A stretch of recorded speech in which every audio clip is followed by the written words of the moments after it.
Hey cybersecurity maniacs! It's been a while, now welcome back. Now we will break down the world of cyber defense, and today we're talking about endpoint detection and response, or EDR. Hope you enjoy this. So, what exactly is EDR? Think of it this way: every laptop, desktop, or even mobile phone inside a company is called an endpoint. These are the devices that employees use to connect to the company's network. And guess what? They're also the easiest targets for cyber attackers. EDR is basically like having a 24/7 security guard inside each device. It doesn't just stop threats, it also watches what's going on, records suspicious activity, and helps security teams respond quickly if something bad happens. Why it matters? Here's why this is a big deal. Traditional antivirus can only block known viruses, right? But attackers today are smarter. They use advanced techniques that AV might miss. EDR takes it to the next level. It can detect unusual behavior, like if someone suddenly tries to copy thousands of files at midnight, or if a program you don't recognize starts running. That's a huge red flag. How it helps companies. With EDR, companies don't just get alerts. They get detailed visibility into what happened, where it started, and how to fix it.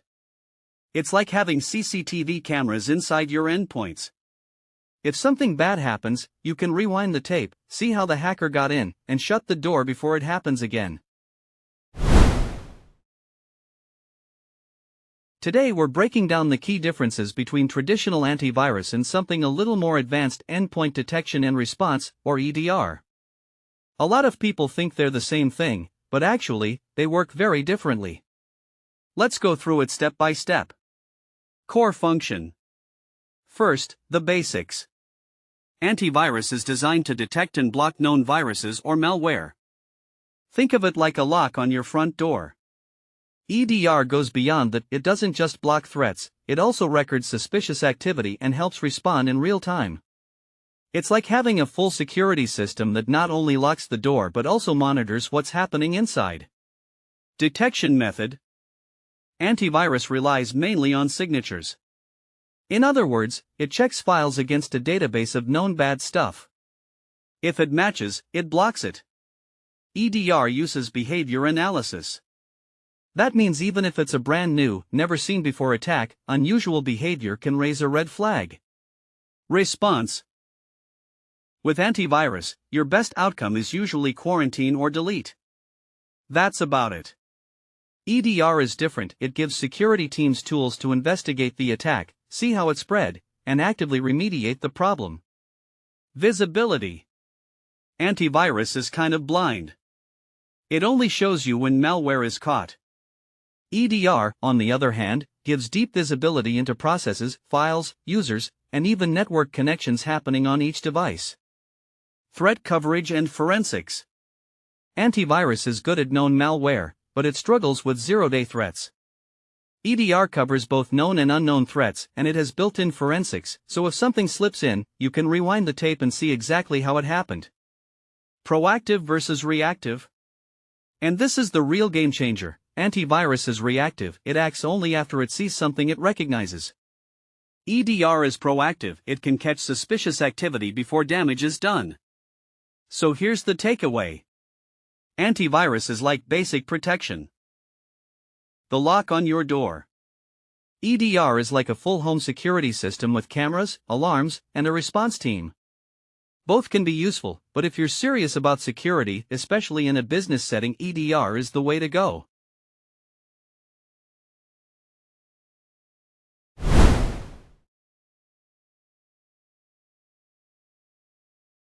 Now, I know that sounds a little technical, but don't worry. I'll break it down into simple, everyday language so it's easy to follow. 1. Data collection. EDR constantly watches what's happening on your devices, things like running processes, file changes, user logins, and even network connections. Think of it like a black box on an airplane, always recording, so you can review what happened if something goes wrong. 2. Threat detection. Next up is the detection engine. This is where the magic happens. It doesn't just look for known viruses, it uses behavior analysis, artificial intelligence, and threat intelligence to spot suspicious activity, even if it's brand new. 3. Incident alerting. When EDR notices something shady, it doesn't stay quiet. It generates real-time alerts so security teams know immediately when there's a problem. That speed makes all the difference. 4. Investigation and forensics. Here's the cool part: investigation and forensics. EDR lets you rewind the tape, build a timeline of the attack, and figure out exactly how it started and spread. It's like being a digital detective. 5. Automated response and containment. Now, what if you don't have time to wait for a human response? That's where automated response comes in. EDR can isolate an infected laptop, shut down a malicious process, or block a suspicious file instantly, all without waiting for IT to step in. 6. Threat hunting. For advanced teams, there's threat hunting.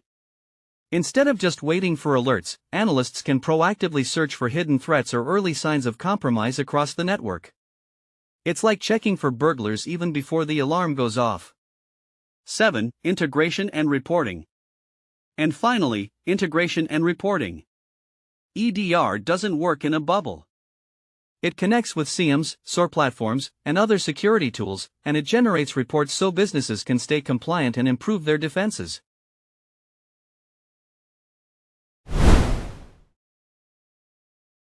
Conclusion. So to sum it all up, EDR isn't just about catching threats. It's a full system with modules for monitoring, detection, alerting, investigation, response, hunting, and reporting. Together, they give businesses the power to stay ahead of cyber attackers. That's it for today's breakdown. If you found this episode helpful, make sure to like, share, and subscribe. And as always, stay safe online. I'll catch you in the next one.